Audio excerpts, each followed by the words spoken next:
ओम भूर्भुवः स्वः। सभी बच्चे इस श्लोक को 10 बार लिखें।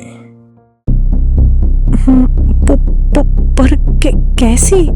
पाणिनि, 14 साल के हो गए हो, आज तक पहली कक्षा का एक श्लोक भी पार नहीं कर पाए? तुम्हारा दिमाग है या कोई पत्थर?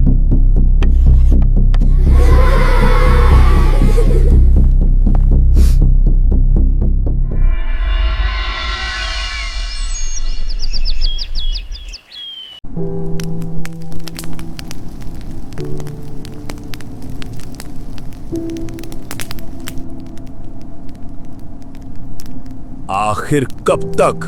हर साल की तरह तूने हमें इस बार भी निराश ही किया है। गांव में मेरी क्या इज्जत रह गई है इस महामूर्ख के कारण। माँ, पिताजी, मैं कोशिश तो बहुत करता हूँ, पर मुझे कुछ समझ ही नहीं आता। अक्षर मेरे दिमाग में रुकते ही नहीं। कहाँ से रुकेंगे? तेरे जैसे महामूर्ख से तो अच्छा होता कि मेरे पेट से एक पत्थर पैदा होता, कम से कम वो किसी काम तो आता। ये वाक्य पाणिनि के दिल को किसी तीर की तरह चीर देता है।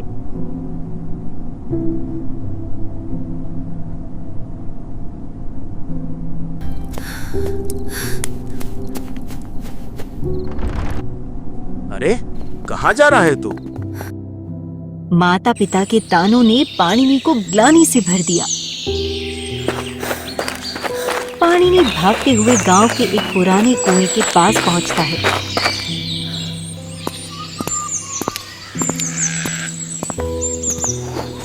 तेरे जैसे महामूर्ख से तो अच्छा होता कि मेरे पेट से एक पत्थर पैदा होता, कम से कम वो किसी काम तो आता।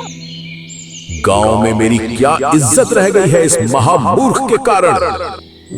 इतने ताने सुनने से तो अच्छा है मैं अपने घर से भाग जाऊं।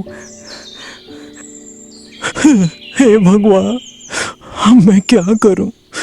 अब आप ही कुछ रास्ता दिखाओ। तभी रस्सी के खींचने की आवाज आती है। पाणिनि रुकता है और सिर उठाकर देखता है। एक 70 वर्षीय वृद्ध महिला शांति से कुएं से पानी खींच रही है।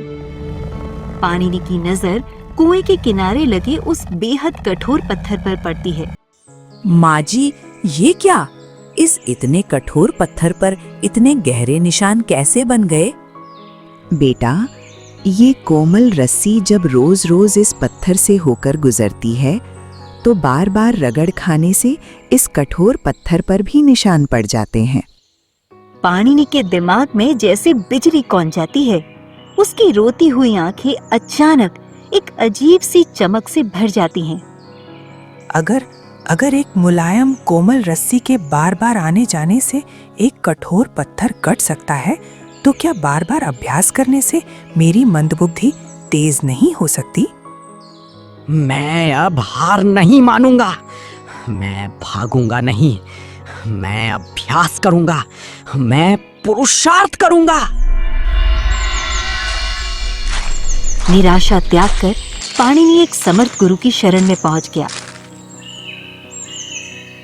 संत महात्मा सरल और निर्दोष हृदय देखते हैं जो पाणिनि में रहता है।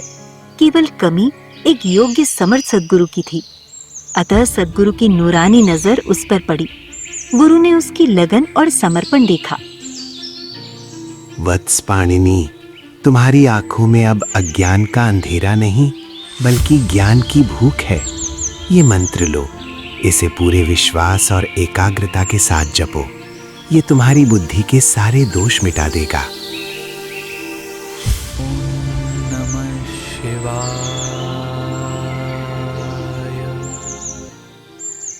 गुरु मंत्र पाकर पाणिनि मंत्र में तल्लीन होकर जप करने लगता है।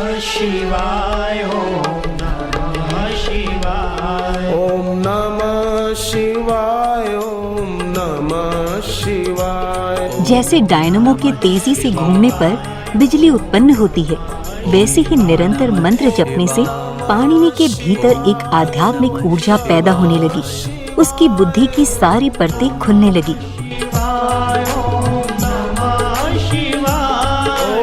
नमः शिवाय ओम नमः शिवाय ओम नमः शिवाय ओम नमः शिवाय ओम नमः शिवाय। हर हर महादेव, हर हर महादेव। प्रणाम। पाणिनि, तुम्हारी एकाग्रता और निरंतर अभ्यास प्रशंसनीय है। भगवान शिव अभी समाधि में है। तुम अपना भजन चालू रखो।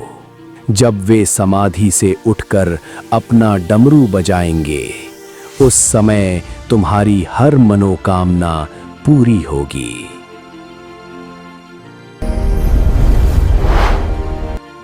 पाणिनि के चेहरे पर एक दिव्य शांति है। वो फिर से ध्यान में लीन हो जाता है। पाणिनि जप करता रहा और उसकी बुद्धि सूक्ष्म होती गई।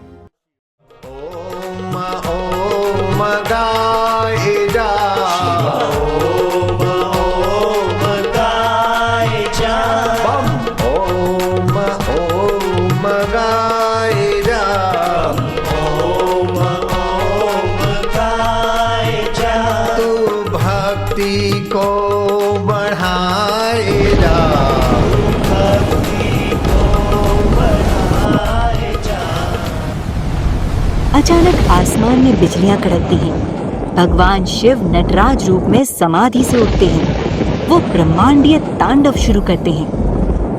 धिमक धिमक धिम धिमक धिमक धिम नाचे भोलानाथ।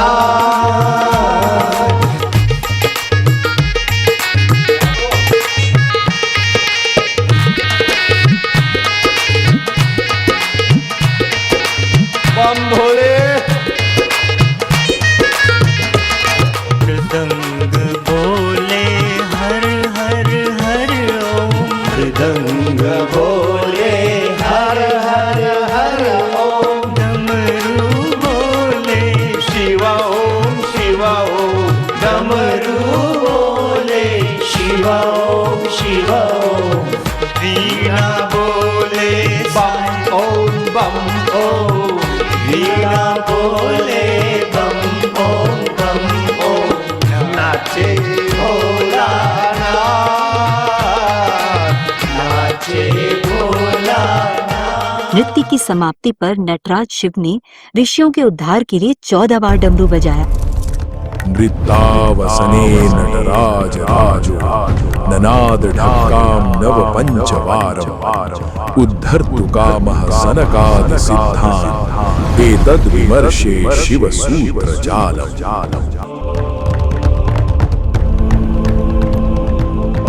उन 14 अद्भुत ध्वनियों अर्थात शिव सूत्रों ने उसकी बुद्धि को हमेशा के लिए बदल दिया है।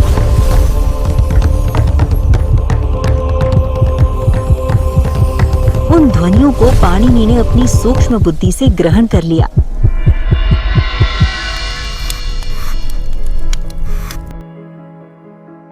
डमरू के उन 14 ध्वनियों सूत्रों की सहायता और अपने निरंतर अभ्यास से उस महामूर्ख समझे जाने वाले बालक ने दुनिया का सबसे महान और वैज्ञानिक संस्कृत व्याकरण अष्टाध्यायी रच दिया। आज भी एमए तक की पढ़ाई में उन्हीं का व्याकरण काम आता है। तो देखा आपने, निरंतर अभ्यास से एक महामूर्ख भी महाविद्वान बन सकता है। करत करत अभ्यास के जड़ मत होत सुजान। रसरी आवत जात नित सिल पर करत निशान। तो बच्चों, कैसी लगी कहानी? अब बताइए, पाणिनि जब कुएं पर निराशा में बैठा था तो उसने वहां क्या देखा? और जब भगवान शिव ने डमरू बजाया तो पाणिनि को क्या सुनाई दिया?